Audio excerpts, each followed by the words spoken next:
Au départ, la boxe était le sport de combat par excellence. Et la boxe consistait à frapper ton adversaire jusqu'à ce qu'il tombe et qu'il ne se relève plus et tu n'avais pas le droit de le taper quand il était au sol. Mais les hommes se sont dit, ça ressemble pas assez à la bagarre, il faut inventer quelque chose. Ils ont inventé le MMA qui consiste à frapper ton adversaire, qu'il soit debout ou qu'il soit au sol, jusqu'à ce qu'il soit KO ou jusqu'à ce que tu le soumettes. Mais après ça, les hommes, ils ont réfléchi, ils se sont dit, non, ça ressemble pas assez à la bagarre. Et ils ont créé le MMA, les yeux bandés, le MMA aveugle, qui consiste à frapper ton adversaire, tandis que lui, il ne voit pas les coups venir. Mais après ça, les hommes, ils ont réfléchi, ils ont dit, il manque un petit quelque chose, ça ressemble toujours pas assez à la bagarre.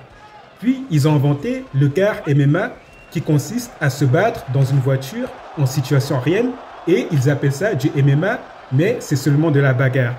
Mais malgré le fait que c'était de la bagarre, ils se sont dit, il manque un petit quelque chose.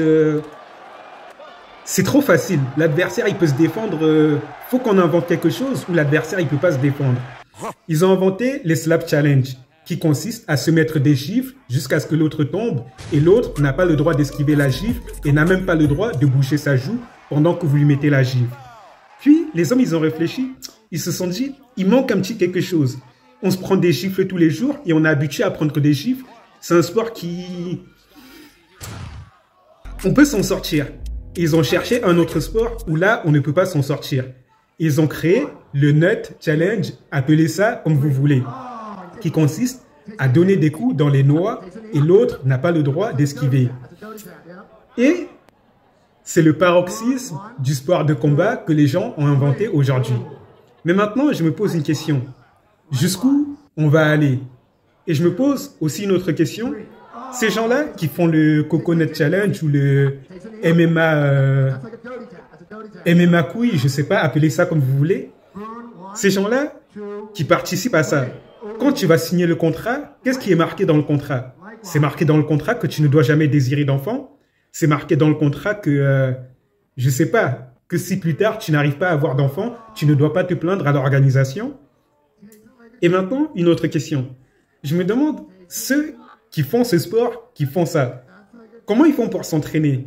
Comment ils font pour entraîner cette partie?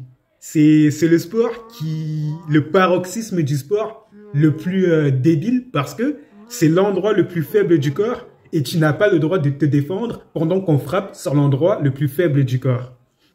Et je me demande comment ils font pour entraîner cet endroit et quand tu arrives en face de ton adversaire, quand tu le regardes, comment tu sais que tu es plus fort que lui dans cette zone?